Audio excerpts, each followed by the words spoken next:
Bon dia a tothom, moltíssimas gracias por estar aquí.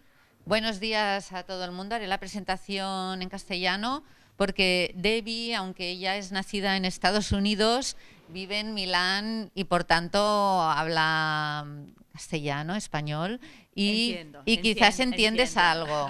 Y bueno, así lo hacemos así por si entiendes algo. De todos modos, si no, también tenemos aquí una persona que va a traducir. Bien, quería presentaros a Debbie, porque a Debbie la conocimos en Shanghái. En Shanghái, que ella hizo una charla, bueno, era una mesa redonda que se organizó en la Feria del Libro Infantil de Shanghái y ella hizo su ponencia. Y cuando hizo su ponencia, Belén Cabratosa y yo nos miramos y dijimos, Debbie tiene que venir a Barcelona. Ha de venir a Barcelona porque lo que ella está diciendo es muy interesante para todo el mundo. Entonces ella tiene una agencia de ilustración, una gran trayectoria profesional detrás y pensamos que, bueno, que su charla, lo estuvimos hablando con ella, podía ir alrededor de lo que hace un agente, que es su día a día, una gente que está en contacto con ilustradores cada día. Pensamos que esto era algo que os podía interesar muchísimo. Y la verdad, yo le comentaba a Debbie que ha habido mucha expectación por esta charla, que teníamos lista de espera y bueno, seguro que será de gran interés. Os dejo aquí con ella, Debbie. Cualquier cosa que necesitéis, nos lo decís. Gracias. Hola a todas y todos. Lo siento mucho que no hablo más español, castellano, porque hace mucho tiempo que vivía en Madrid a estudiar. Pero ahora se me olvidó todo porque se me confunde con el italiano. Entonces, debo hablar en inglés. Okay. So one, I'd like to thank Gemma, Belen, and obviously Apik for being here. It's a real pleasure. It's the first time I've spoken at an event in Spain and met with Spanish and Catalan illustrators and authors. So for me, I'm keen on also meeting you and hearing from you. So I thought in the beginning, I'd like to give a very short presentation, which I'll read to you, about what an agent does. And after I'll show you some of we'll go through the slides. We'll talk more about my agency, different aspects of the agency, and then I'd like to open up the floor to questions from you, because I'm sure you have lots of questions, and I'd be happy to answer and to address those questions. Okay, so I'm going to read this first part. I thought maybe perhaps after I could leave, I can send this to Apik so you guys can have it. So I called this talk, What Does an Agent Do? Note, do is the operative word. The word agent comes from the Latin agere, to set in motion, drive forward, to act, do, make, perform, to keep in movement, and means doing.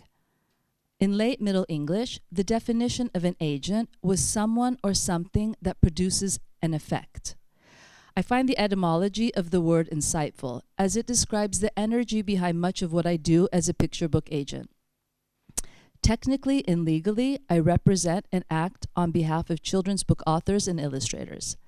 You may be asking yourself what this means exactly. A lawyer specialized in intellectual property also acts on behalf of a client. But a lawyer isn't a literary agent, although the two professions do share some common ground. Both deal with contracts, intellectual property, copyright protection, creators, mediation, and troubleshooting. One of the definitions of agent today is a person or thing that takes an active role or produces a specified effect.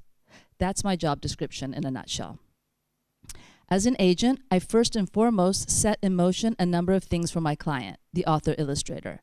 I get the ball rolling, whether it's championing a debut artist, evaluating and refining an author-illustrator's project, positioning and pitching a new project to publishers, introducing an artist into new markets, putting together my rights catalog, after we can have a look at my rights catalog, in order to license translations around the world.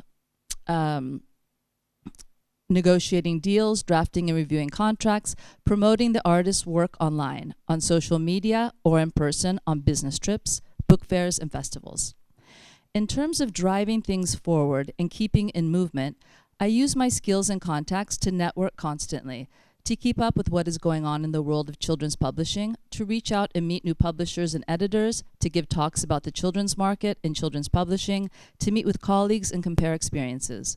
I also spend a great deal of my time with my artists, giving feedback, assessing a new assignment, inquiring about their next work, discussing the pros and cons of accepting one deal over another, informing them that a publisher rejected their project, figuring out how to make their project as unforgettable, irresistible, and sellable as possible in the competitive children's book market, thereby producing a specified effect. But it doesn't stop there. What if an artist and the agent spend a massive amount of time working on and honing a project that doesn't produce the effect they had expected? Alas, this is part and parcel of the process. Not all projects become books, and not all published books sell well, unfortunately. These situations can be seen as hiccups. A hiccup is a temporary or minor setback. It isn't a sentence, nor is it a trend. It's simply a bump in the road. We can try to fix the road, we can keep on driving, or we can take a different path. These decisions aren't mine to make, but they are conversations that I have with the artists I represent. What if an artist has a problem with their editor or art director? What if an author-illustrator is stuck and can't come up with a new book idea? What if a well-known and recognizable illustrator wants to change her style? What if an illustrator no longer wants to finish a commissioned assignment? What if an author feels like his editor over-edits his work? What if an author isn't happy with the translation of her book? What if an illustrator's work is censored in a foreign market? What if a publisher isn't satisfied with the final artwork? What if an up-and-coming artist loses his magic? What if an author is too prolific and puts out too many books in a year? What if a young picture book creator becomes hugely successful overnight?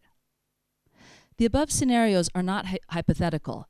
They are some of the real-life events that have played out in the 13 years since I founded my agency, 14 now. They represent the minor and major challenges that many of my picture book creators face when they put their work out into the world. The good news is that they never have to face these hurdles alone. As an agent, it's my responsibility to help them find a solution, to mediate, to understand where the problem lies, and to minimize where possible, to encourage or take the pressure off, to convey to the publisher the problems at hand, and to reassure the artist that I've got their back. This brings me to the most important and rewarding part of my job, the artist-agent relationship. Like any long-standing and healthy relationship, the one between artist and agent is founded on trust. Trust is the fertile soil from which the artist-agent relationship can grow and harvest. Without it, there is no alliance, and the relationship withers. But when there's trust, mutual respect, a common goal, good communication, and a good sense of humor, ça va sans dire, the artist-agent relationship can be one of the most fruitful, profound, and gratifying relationships ever. I am fortunate and honored to work with and represent such smart, sensitive, and talented people who have broadened my horizons and enriched my life in infinite ways. Okay, so this is to give you kind of an idea of what I do. Now we'll have a look, and I'll kind of break this down for you. But before we begin, I do want to preface this talk by saying that my agency is quite particular in that it's more like a literary agency than an illustrator's agency. Why do I say that? Because an illustrator's agency, there are many, I'm sure you know many of them, work primarily, not only, but their goal is to get the Illustrator published, right? So that means commissions. So they try to get your work, they try to place your work, whether it's editorial, whether it's a book, whether it's advertising, whatever the case may be, they're out there hustling, trying to get your name out there for you to get a commission. A literary agency usually has an author. It's more authorial in the sense there's an author who's produced a work, a manuscript, or a project, and the literary agent brings that to the publisher, right? So it's more proactive. I have something in my hand to give to the publisher. That's how I work. So I just want to say that initially because it's quite different. I work also, of course, many of my artists receive commissions, but they receive it because first their books go out into the world and publishers see their work and then respond to that. Okay, so I just wanted to clarify that for you, and we can talk about that later. So this is a lovely illustration that Polina Kalashnikova, a young Russian artist, sent to me when we signed the contract, and I thought it really captured the spirit, I think, of the agency. At least I think so. So, as Gemma said earlier, I'm from the United States. I'm from California. So I like to use the Golden Gate Bridge as a metaphor of what I do. And that is, I really think an agent is a bridge between the publisher, at least in children's book publishing, that's my specialization, children's book publishing, a bridge between the author, illustrator, creator, and the publisher, right? What does that mean, a bridge? I think we can still get across the bay, of the San Francisco Bay, by using a boat, by, I don't know, swimming. There are other ways to get across, but it's a different ride. It might look different, it might take longer. Over the bridge, you might have a different perspective. So in this talk, I don't want to advocate getting an agent at all costs, because an agent might not be for everyone, right? It does like a bridge, it facilitates things. And we'll see what. So what does this agent, what do I look for? People also often ask me, what do you look for in an artist? What is it that you're interested in? Obviously, each agent, just like each publisher, is different, and we have different tastes. But I'd like to try to speak for myself, but also in general. I know quite a few agents and publishers, to be able to say, in general, I think a good agent is someone who has a good eye. Is someone who has a good eye. What does that mean? It means not only a good eye aesthetically, but it means it also has an agent has an eye on the market, has an eye on illustration, has an eye on the trends, has intuition. But mostly is able to see things, and maybe see things in a different way. And this will be a common thread in my talk.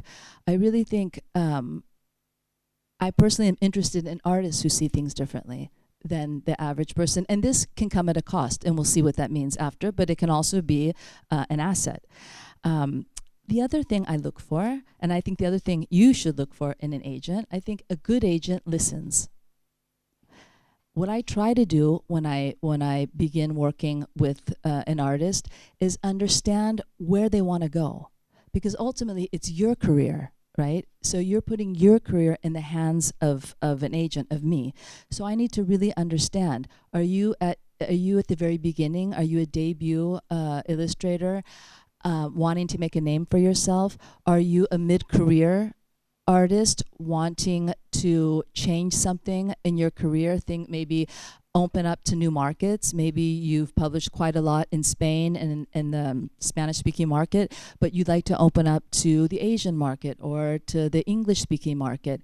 So I need to really listen and understand what it is that my artist, what their objectives are. I often ask, especially when I begin representing a new artist, where they see themselves in 2 years. And then 3, 4, 5 years, how that changes. At the same time, I look for artists who listen as well, because it's a two-way street. So if I work with somebody who's not listening to my suggestions, maybe it's not the right match.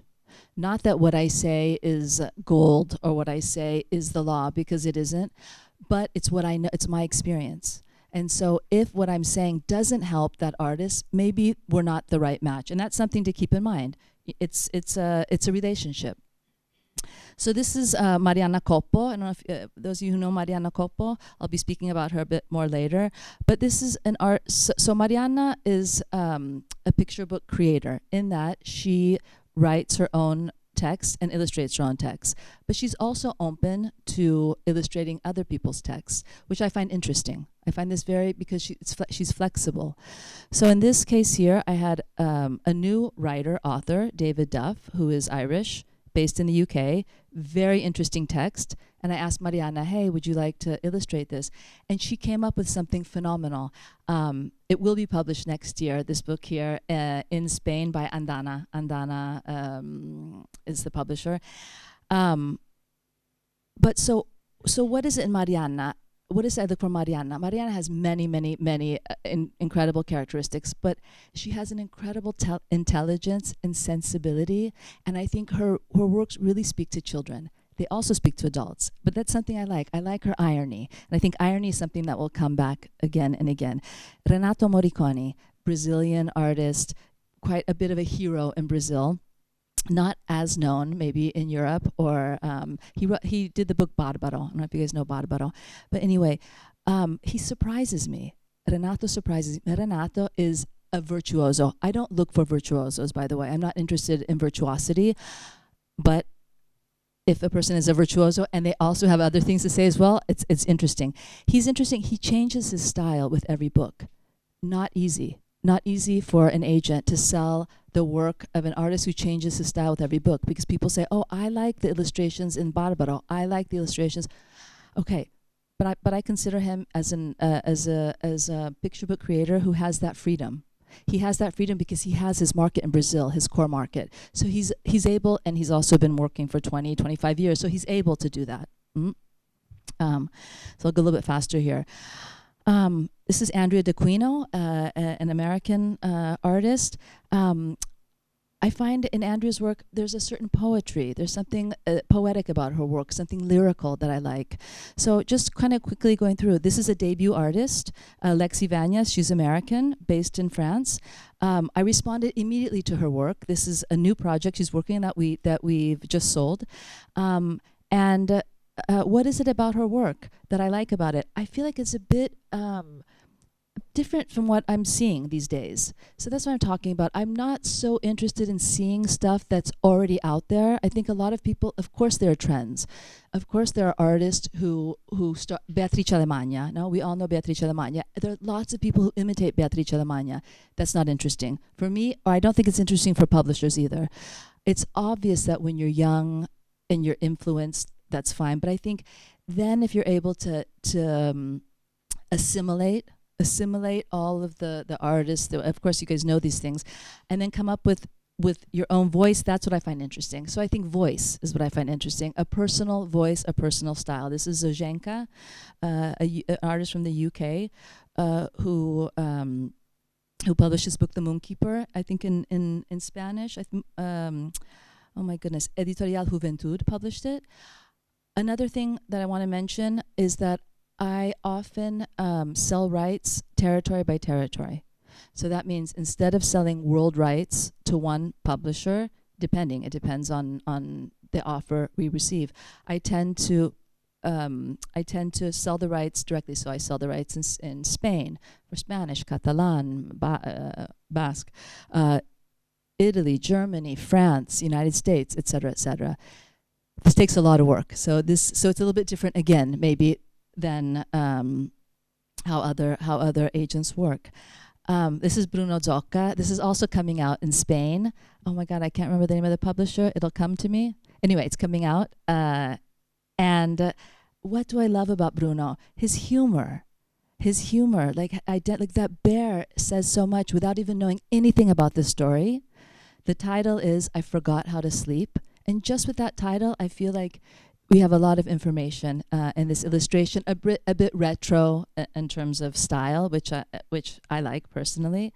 So here's a virtuoso, Victoria Semichina. She's a virtuoso, and yes, I like her not because of virtuoso, but she definitely has a very particular way of illustrating. And as you'll see, I represent several Russian illustrators, perhaps because I went to the Moscow Book Fair in 2019 and met tons and was very, very struck by their style, which is quite different from Western European. So it's different from our markets, let's say. And I find that interesting. I'm interested in bringing maybe aesthetics that are different to new markets.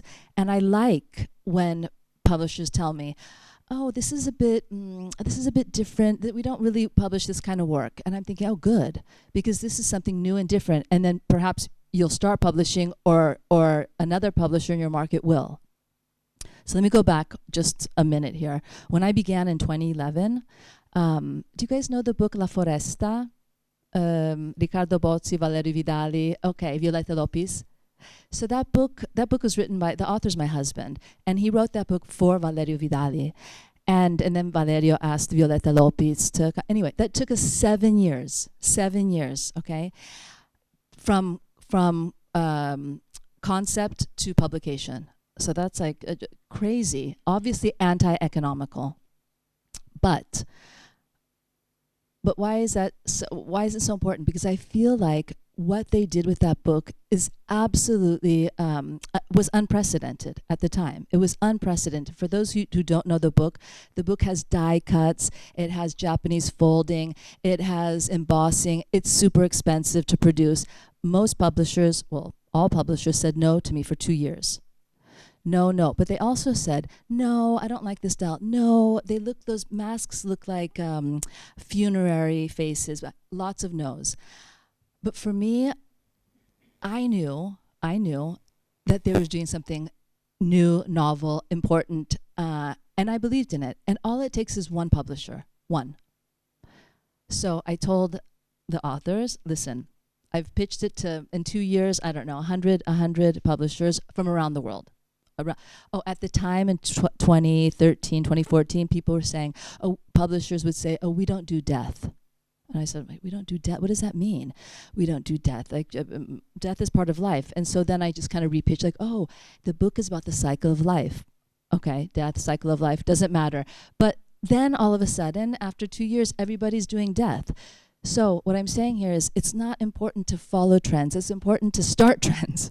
To do something so good that then people start, doing what you're doing. And that's, I think, is what's important. So when I began pitching my artist projects in the United States in 2011, 2012, 99% of publishers said to me, lovely stuff, gorgeous, beautiful stuff, not commercial. It's too artistic, it's too European, it's too European. Was like, no, it's very artistic. So I thought that was good, like, good, like, no, too artistic. And I think European's good too. No, sophisticated. It's very sophisticated. I was like, yeah, it's sophisticated. It's like, no, sophisticated, not good. So what happened in these years? Things change, markets change. The American market has changed. Maybe the New York Times art critic has a new eye. Things change. And now American publishers write to me saying, I love your books. They're so artistic. There's a European sensibility. Really? Of course there is, because we're in Europe and most of my artists are Asian. But anyway, that's to say, what I do as an agent is I follow my instinct, my intuition. I follow my artist vision, my vision and my artist vision. Okay, so moving along, just to give you more examples of artists I represent. This is Philip Giordano, who definitely has his own visual world, let's say. Anna Piroli. Chris Houghton. So Chris Houghton is probably my star, my best-selling artist that I represent. I don't know if you guys know Chris Houghton. What does Chris have? Well, he has a lot of things going for him, but he really has humor, and he's a great storyteller. Chris is a storyteller. And what Chris does with his books, and he does storytelling for a range 0-3 toddlers, which is probably the most difficult range to publish for and the most wanted. The most requested. And that's what he does. And he does it because he speaks to kids, but through his humor, through his illustrations, his humor, his wording. It takes Chris, so Chris's books, as you probably know, are 32-page picture books. It takes him around 2 years to create a book, to create a book before publication. Just to tell you how much revising there is, how much work goes into it. Going back, revising a word, revising an illustration. So it takes a long time. This is Camila Pintonato, another artist I represent who has a lot of humor. So irony and humor is something that I appreciate. It's not for everyone. If you have it, use it. If you don't worry about it, because you can't invent irony. You have it or you don't. Honestly, it's like people are funny and people aren't. Some people aren't funny, but they have other things. They're poetic, they're lyrical, they're deep. I don't know. They're simple, whatever. Noemi Vola is very ironic. Plus, Noemi has two things going for her. Like Chris, she's a great storyteller. She's not a virtuoso at all, as you can see. Illustrations are probably not as strong maybe as her writing. But she uses that to her advantage. Because I'm not interested in the perfect illustration. It's funny, I don't draw. I can't draw. So it's ironic that I'm giving like feedback to illustrators. What I hope to give to them is the confidence, also confidence in saying it doesn't matter. You have to dive into those defects, or you have to dive into also your attributes. If you're not good at something, don't worry about it.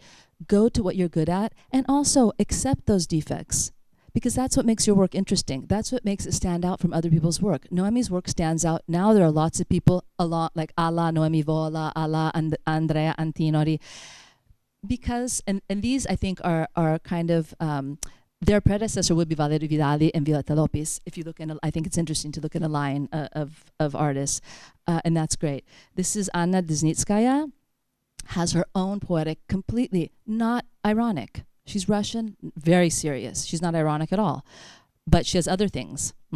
Okay, so Benjamin Shaw. Benjamin Shaw, I like showing sketches. I love looking at sketches, sketchbooks. He has his own universe. Well, of course he does. He's been working for 25 years.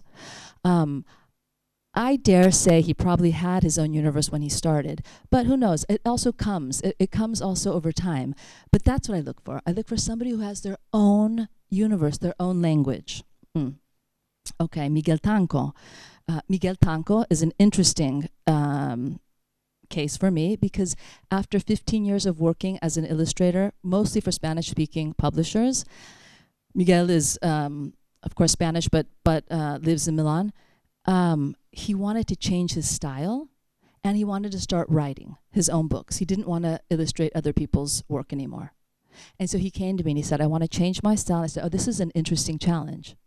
Because it isn't easy, because publishers say, oh, that's Miguel Tanco. He doesn't, no, I don't like that. I like what he used to do. I said, oh, he doesn't do that anymore.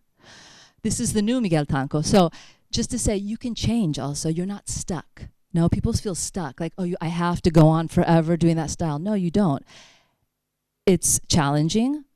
It might, not all publishers are going to respond positively to it, but my job is to find new publishers who do respond and say, hey, this guy has 15 years experience working on other people's projects. Now he's writing for himself with a new interesting style.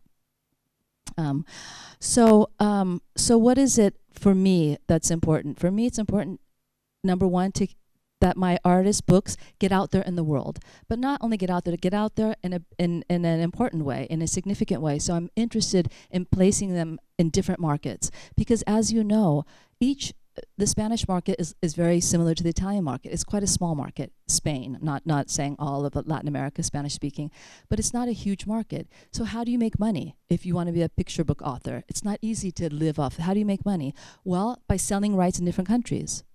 So if you have a bestseller in Spain, that's fantastic. But we hope that bestseller also does well in France and in Japan and in Korea and in China.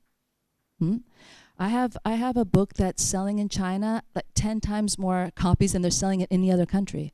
And the artists are making more money in China than in their home country. That's a big source of income, and that's very important. It's also great for the artist to know that you might get invited to China, that you might be a star in China and not in your own country. I think that's also quite fascinating. So here I wanted to just focus just a few minutes on Mariana Coppo, because Mariana Coppo was a student at Mi Master. I don't know how many of you sat in on Giacomo's talk this morning, but in one of the early 2012, a year after I started my agency, she was a student, and she asked to do her thesis with me. And I had never followed an artist with their student with their thesis, and I said, okay, we'll try. And she was all over the place. She was like a volcano, but just like it was almost hard following her. But I understood she had a lot to say. Just needed to kind of not hone her in. Let's say she was wild. But her first book was Chapeau. We got it published. It did okay, but it was only published in Italy. From there, she published Petra. And so what does a good agent do? And this is what I think is important when you think about agent. So she came to me with 3 projects. And for me, it was clear that Petra was outstanding, and the other 2 were like, okay. And she really wanted to do this one about like a monster under the bed. And I was like, a monster under the bed is very kind of almost cliche. But Petra, a rock who thinks she's a mountain, isn't. I said, go with Petra.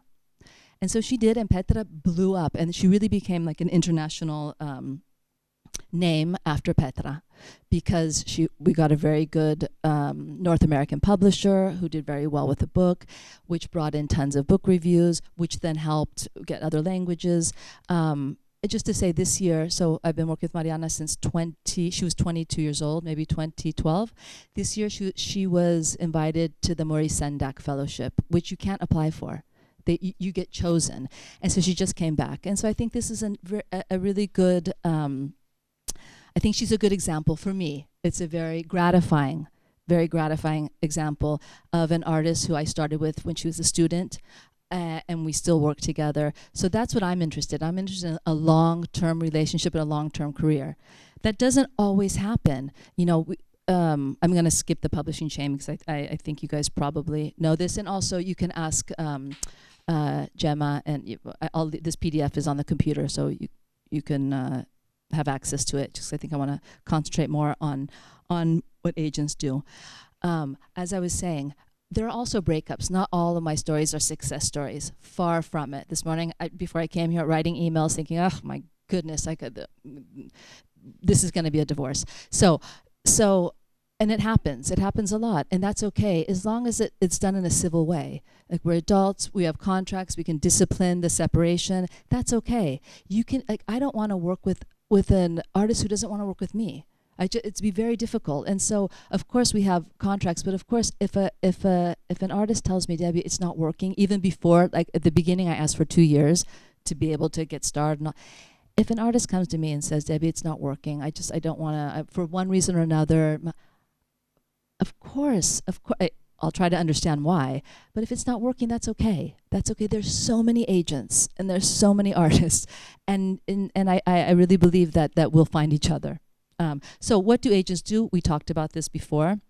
Just quickly, represent and promote the work and career of an artist. Career. You guys have to think about that. Think about the fact that you want to find someone who's going to look after your career, because you're putting your career in their hands. Of course, the ultimate decision is always yours. You sign the contract. It's always yours. But you need somebody to guide you. It's the bridge, to help facilitate that career. To champion and support the artist, nurture the vision of an artist, and act as a sounding board. Sounding board. An artists come to me, they show me a project, and sometimes they're fantastic, other times they aren't. And I have to tell them, listen, maybe you can work on this. I feel like I've seen 2 or 3 books on this very similar. Have you checked those out? You might want to look at that. You might want to do something a little more original. I feel like the text needs help, or maybe the illustrations. Anyway, it's championing, but also critiquing. Also critiquing. To create and find new opportunities. To help the artist refine a project, advise when a project may not be worth pursuing. And this is very difficult. For example, with The Forest, after 60, 70, 80 publishers said no, I would usually say, I think it's time for us to put aside this project, because I don't think I can find a publisher. That's usually what happens. Maybe it's not the right time. That also happens. In the case of The Forest, I really believed in it. And once I had one publisher, then it was easy to find other. Once you have one, then the others come along. But here's an example. A book called Dogs and Us by Marta Pantaleo. I pitched it 3 years ago in Frankfurt. And the publishers kept saying, "Oh my God, another nonfiction book on dogs. Oh, basta." And I was like, "Oh, really?" They said, "Oh, I've seen 5 this year, new books coming out." And so I said, "Oh, that's not good." And so that's interesting information for me. So I brought that back to Marta and said, "Listen, this project is great. Let's put it aside this year. Do something else." And so she did. We put that aside, and she did a book on music because she wanted to do a book on music. The year after, or 2 years after, same project. I brought it back, Dogs and Us. Oh, it's a wonderful book. We published it because timing is also important. Of course, to help position and pitch projects to publishers, we negotiate the economic and contractual terms of an agreement on behalf of the artist. That means there's always a conversation. This is really important for you guys. If you guys, I don't know how many of you have or have had agents? Okay, good. So after we'll talk about this. Is it a conversation you have talking about the terms, if you can get more, do they explain these things to you? Because this is really important, that ultimately, often I do auctions. There's an auction. Lots of publishers are interested in one project, so we have an auction. But that doesn't mean that we're going to go with the highest bidder. It means we're going to go with the best deal for my artist, and only my artist can decide that. I can give them my suggestions, my recommendations. I can tell them what I know about this publisher, about this editor, trends, but ultimately it's your decision. Of course, a big part of my job is troubleshooting. That's something to think about. You know, why do agents ask the fee that they ask for? We have to think about all of these things put together. Troubleshooting is a big part of what I do because it takes the artist's mind off of those problems. That's something I can resolve with the publisher, with the art director, with the production director, so that the artist can just think about their job. With the contracts, with the invoicing, etc. Facilitate the flow of communication between author and publisher. It's really important. You don't want to talk to your editor about a problem you're having because it could create tension, right? But if your agent does it, it frees you up. So that's something that the agent takes on for you. Ensure that both artist and publisher respect deadlines and the agreement. That's very important. So I not only act on behalf of my artist, I also act as a guarantor for the publisher. The publisher knows me, knows how I work. They know that I'm not going to, or they know that if these artists work for me, they're probably working at a certain level and that they're going to deliver. And if they don't deliver, they're sure that I will notify them in advance. Right, so they know that. So it's less of a risk for a publisher, especially in the United States. Just to give you just a little side note, it's very difficult to work in the United States without an agent because that's just the way the American markets work. If you submit unagented and happen to get published, which it happens, most of the time your editor will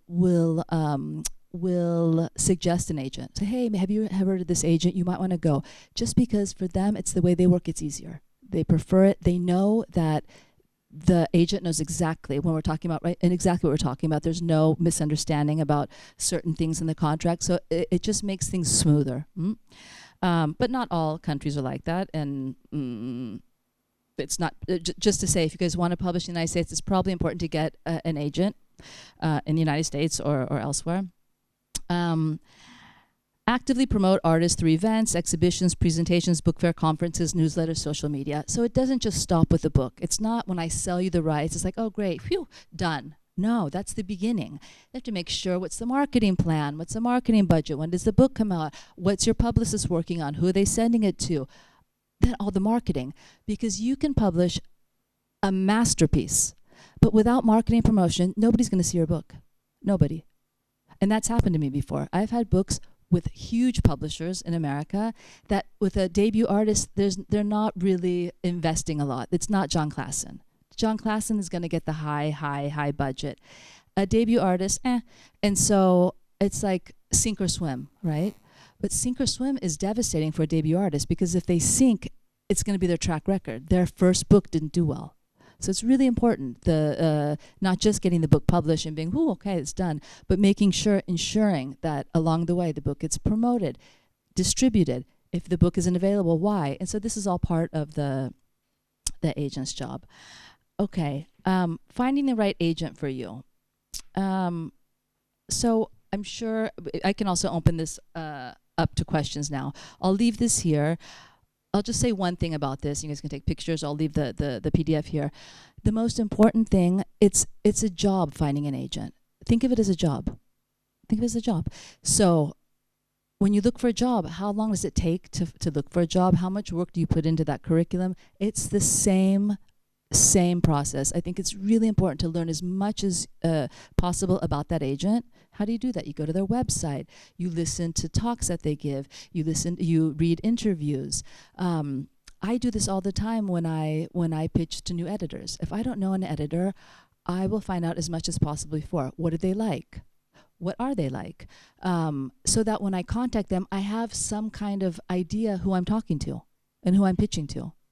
The worst thing you could possibly do is write to an agent a generic, super generic email, not even realize who you're talking to. They might not even, I often receive submissions from YA authors, young adults. I don't do young adult. That means they didn't look at my website, obviously. Their guide, they didn't look at my website, so I don't even look. Why I don't look. Or I had one mystery book. I was like, mystery for adults. I don't do that. So, not just to take a list of from a database and send, but really hone in, and then from there make your selection. Top 10, and start doing your homework on them. Who do they represent? Do you like their artists? Do you like them? Do you see your work alongside their artists? What kind of clients do they have? Etc. Okay, I think, here's a sample query letter. I'm sure you guys know how to do this, but keep it short and sweet. This is an example I made up. For example, I gave this talk here, so maybe somebody might write to me. I enjoyed your talk at APIC. Okay. And then just to let them know, oh, you listened to my conference. Okay, that was one of the person at the conference. Why are you writing? Are you writing with a submission? The description. I asked for comparable titles. These are all things that you can find on my website, and most agents have submission guidelines, and so follow those guidelines. It's very helpful. I always ask if you have a project to send me comparable titles or competitive titles, because I want to make sure you guys know what's out there. Because sometimes people do something they think is genius, and there are like 3 other books very, very similar.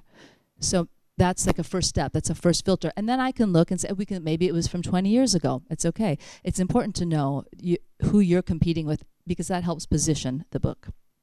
Okay. I'm going to open it up now to questions after I just do this last thing. The artist-agent relationship, what does it need to thrive? I talked about this before, but I'd say trust. So if you're a person who doesn't trust people, I had an artist who was not trustworthy. She didn't trust. She wanted to be copied in every email I sent to publishers, which is not viable. It's not professional that I send, because I have a relationship with a publisher. I might be talking about more than one project. And so at a certain point I said to her, and she was a very good illustrator, I said to her, I can't work like this. You don't trust me. I don't think you trust anybody. And so, in fact, she doesn't have an agent now.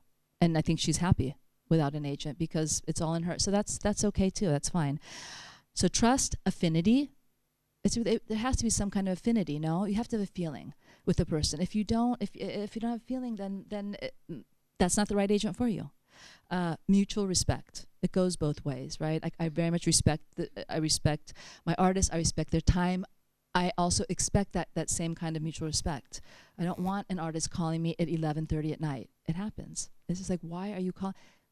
That's not very. I would never call an artist at 11:30 at night. But anyway, these things happen, and so I just have to make that boundary. Say, listen, I work, during office hours. If an emergency at 11:30 is difficult, but this is obviously an extreme case. But there are all these extreme cases. And last but not least, what was your first impression of the agent? I think that's really important. I think we're all very intuitive people. We're instinctive. So did you like the person? Do you like how they talk? Do you like what their website looks like? What's your first impression when you go to their website, when you see their artist? Do you like how this person promotes their artist? If not, they're not the right agent for you. if you have a feeling like, when you have a feeling from somebody like a bit shady, a bit of a shark, I don't like, maybe not the right agent for you, because maybe some people are like, oh, I like, or maybe is that person really aggressive? Maybe some people are like, oh, I like aggressive people. Others maybe I don't like aggressive. So it depends on you and on your personality and what resonates with you. So listen to yourself. Qualities I look for in an artist, we already talked about it, but I'll say it again. A personal voice, vision, style, above all. Professionalism is very important. Curiosity, trust, flexibility. The flexibility for somebody like Mariana to say, oh, really? You think I should do, I really want to do this book. I said, well, I think Petra's stronger. Okay. And no, be flexible and say, okay, I'm gonna shift my perspective. Ability to surprise. The surprise element for me is really, really important and special, because it's also part of the picture book language. Surprise, twist endings. So also just to be able to surprise me. Even an artist I've been working with for years, who's able to surprise me time and again, is something refreshing. Continuity. It's very hard to work with an artist who comes up with one project once every 2 years. It's not viable. It's not viable for me. It's not viable for the market, and it's not good for the artist. You publish a book, it does well, and all of a sudden you disappear, and the publishers say, "Hey, what's going on with X? How come they're not? Do you have anything new? No. Why not? Is something wrong? No, they're just not public. They're not. They're doing something else. I don't know. Not everyone makes a living just, of course, obviously. Out of my artists, I represent around 30 artists. I'd say maybe 25% make a living off of just being a picture book author, 25%. The rest do other things. But I still expect them to take this as seriously as a full-time job. It has to have a priority. So they might teach, or they might do graphic design, or they might do editorial, other things. But if they're doing a book, then in that moment they're doing a book. I have people who have full-time jobs, single moms who are able to put out books. It really depends on you. So for me, continuity and humbleness. And I think humbleness goes back to listening. Obviously, I'm just not interested in presumptuous people, and I don't think anyone is, but I've worked with a lot of presumptuous artists, and at a certain point, I don't care. It's just like, you know what? I'm at a certain age, a certain point in my life, not interested. You can be the best artist in the world, but to be honest, I know some of the best picture book artists in the world, and I have to say, most of them are pretty humble people. Pretty down-to-earth, humble people. They don't because why do I say that? Because I feel like people start getting presumptuous, they start losing touch with reality and just kind of come back to what we're doing. Who are we doing this for? We're doing this for kids, those doing picture books. So for me, that's what I look for. And if an agent rejects you, what can you do? There are lots of things you can do. Listen to the critiques and comments. How can you improve your work? Identify the problem. If they give you this kind of critiques. If it resonates, try to incorporate change. Look for other agents, because there are hundreds and hundreds of agents out there. And you can look for an agent in Spain, you can look for an agent in France. There's tons of agents. So just because 1 or 10 or 50 say no, it doesn't mean they're saying no to you. They're saying no to your work doesn't resonate with them. Follow Beckett's words. Ever tried, ever failed, no matter, try again, fail better. I live by this, because I get rejections every day. No, every day. Okay, it's not my work, but I put a lot of work into this, so it hurts me just the same. But I have to say, okay, it's no for this publisher. Next, I go on to the next, because otherwise we're gonna, close ourselves and feel bad about ourselves, and no.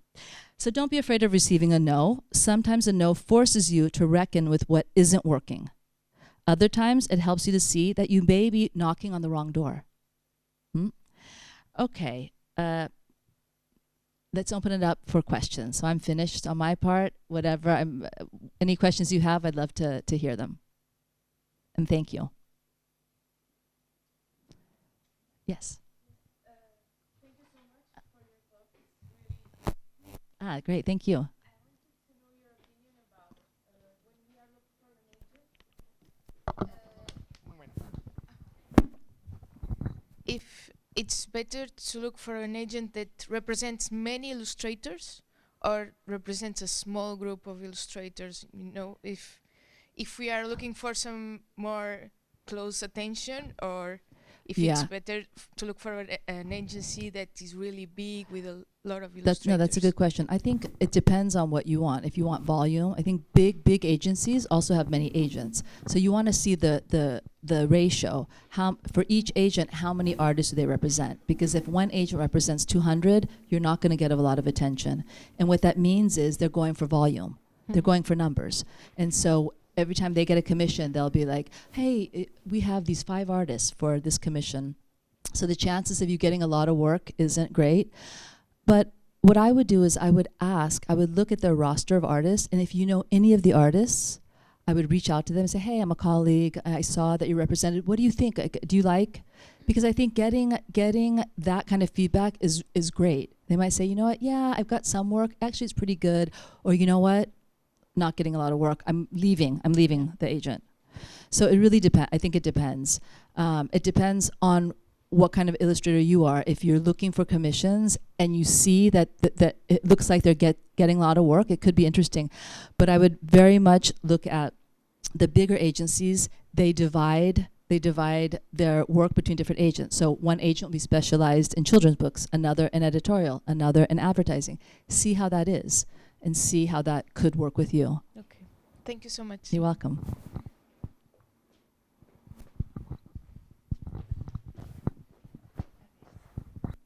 Hello.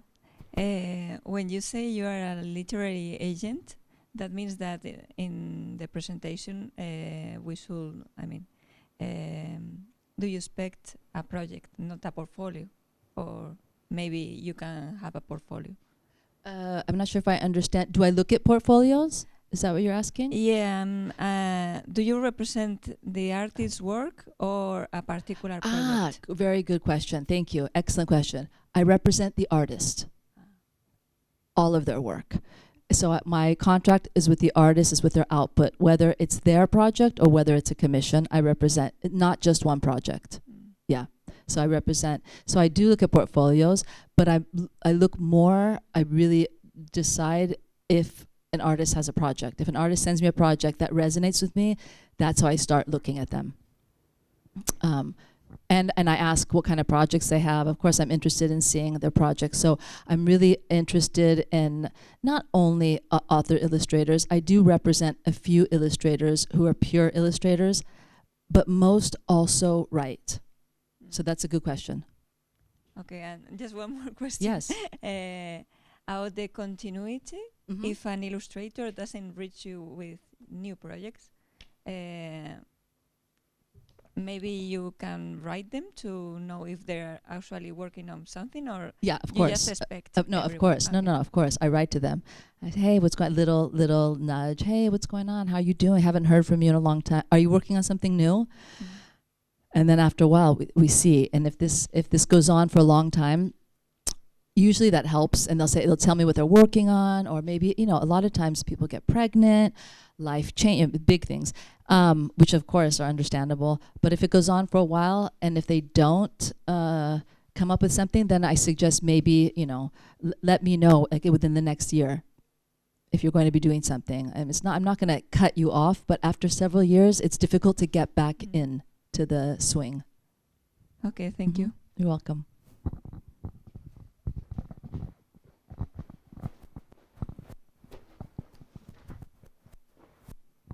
Thank you for your speech. I want to ask you if it's better an illustrator beginner comes to an agent, or an illustrator that has so many books look for an agent. No, the same. It's the same. It doesn't matter, because for me, I think for any agent, it's always interesting seeing a debut artist. Okay. It's of course we love to. We're also scouts, right? So we love to discover something new. You've never published. This is amazing. So you have something new. So both, or also artists who have lots of publications. It's for me personally, I really just respond to the work. So I don't care. I don't even care if your books didn't do well in the past. I don't care. What's important is the present and how those books resonate now.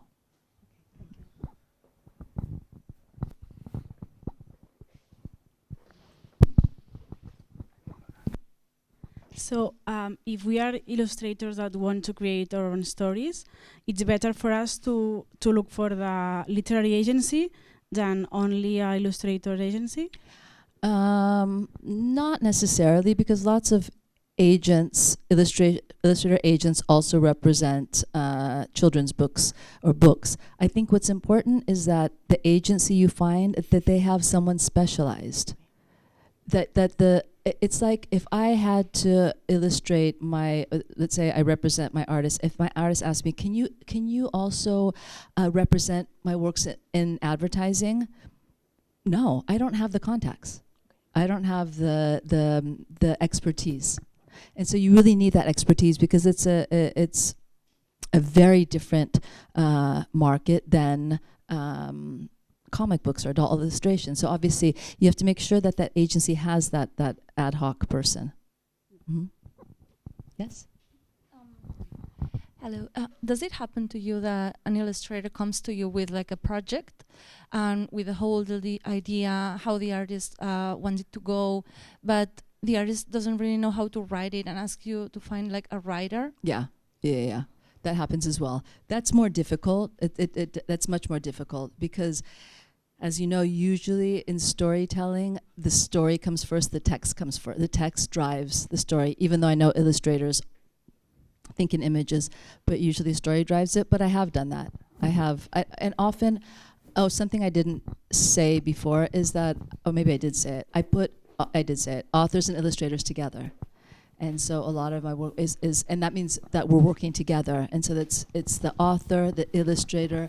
I have an art director I didn't mention that I work with, and it's all of us. It's a real collaboration. So we're working together. Often it's the illustrator who might make suggestions to the author, to the text, or vice versa. And that's kind of the type of collaboration I like, that there's lots of contamination. Mm-hmm. Hi, it's not a question. I'm Luna, and I want to say you are my future agent, but you don't know yet. I like that. Yeah. Brava. I didn't get an appointment for tomorrow, but I would love to. Good. What's your last name? Ochoa. Ochoa? Yeah. Okay. Lara Ochoa, very, very smart. I'll remember that name, obviously. So when she writes to me, I'll say, oh, that was Lara Ochoa, and I'm going to be her future agent. In fact, Luna. Luna, moon. Luna. Luna. Okay, yeah. So when I receive Luna, it's an immediate connection. I'll know exactly. And I look forward to seeing your work. Yeah, Gracias. Yeah? Okay, good. Great. Good. I like that. Ara sí, l'última, que ja estem fora de temps. Hi. I also have a storyboard that I wanted to show you tomorrow, but I couldn't get a portfolio review.